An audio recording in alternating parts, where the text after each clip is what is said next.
Be Wealthy and Smart, episode 1325.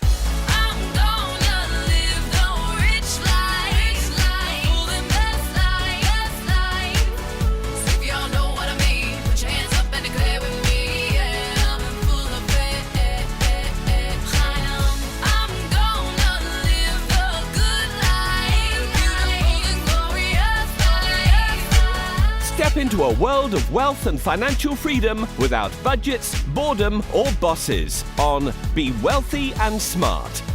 And now, here's your host, Linda P. Jones.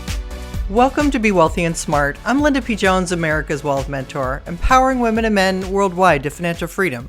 On today's show, we're going to talk about how the real estate commission settlement impacts you, because this has been an ongoing lawsuit with the National Association of Realtors, and there was a big legal settlement that could shrink realtor commissions. So what I'd like to do is read to you this article from USA Today because it gives all the facts of the lawsuit, and I think it's better to just read what they said happened in the lawsuit rather than try and paraphrase it or talk about it casually. So it says, realtor commission fees consumers pay to buy and sell a house could soon change.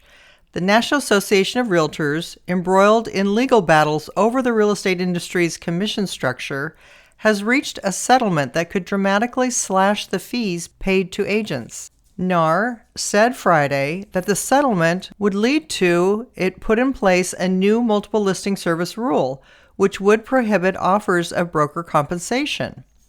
The association's rules do not set commission rates, NAR said, which are negotiated between consumers and their agents. However, the real estate industry has long worked under a model of a 5% to 6% commission paid by the seller and split between the seller's agent and the buyer's agent.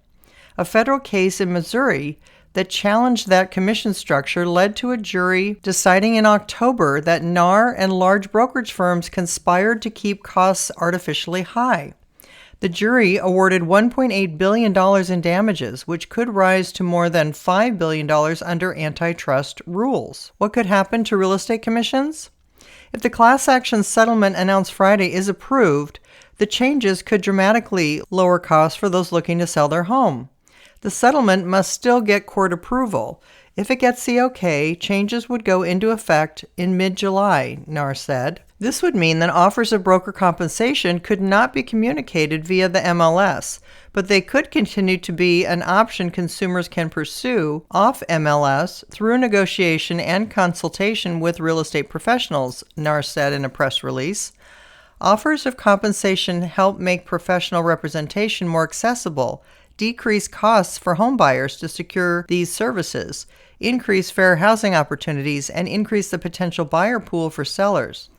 They are also consistent with the real estate laws in many states that expressly authorize them. The next section is called Commission Change is Good for Consumers. This is a major win for consumers, said Ryan Tomasello, a real estate industry analyst with Keefe, Bruyette & Woods, who has written several reports about the lawsuits challenging the industry's fee structure and effects they could have on the industry.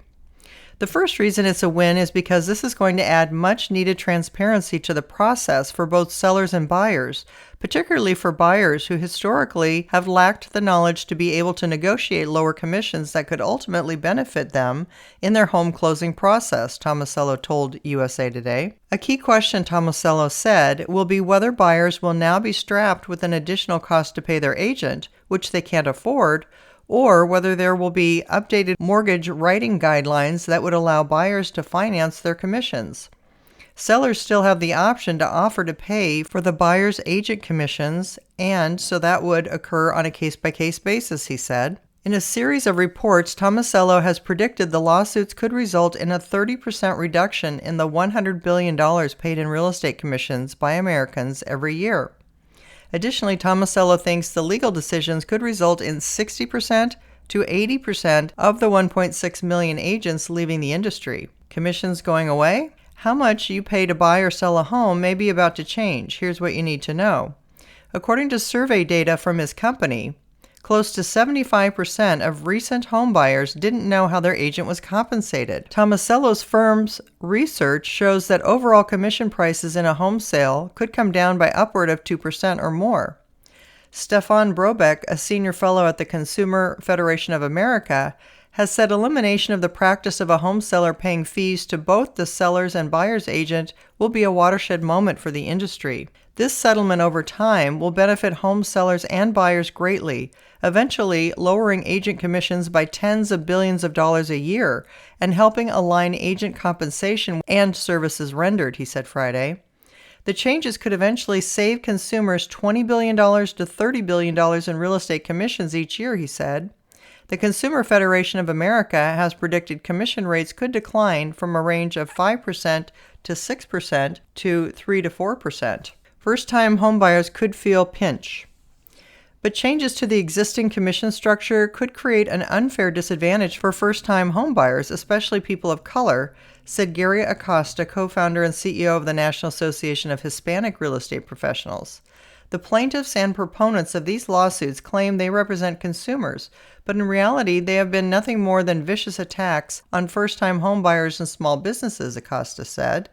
In the settlement, NAR made the right choice by prioritizing the protection of its members from unfair liability and preserving the option of broker cooperation, which reduces the financial burden on minorities and first-time homebuyers.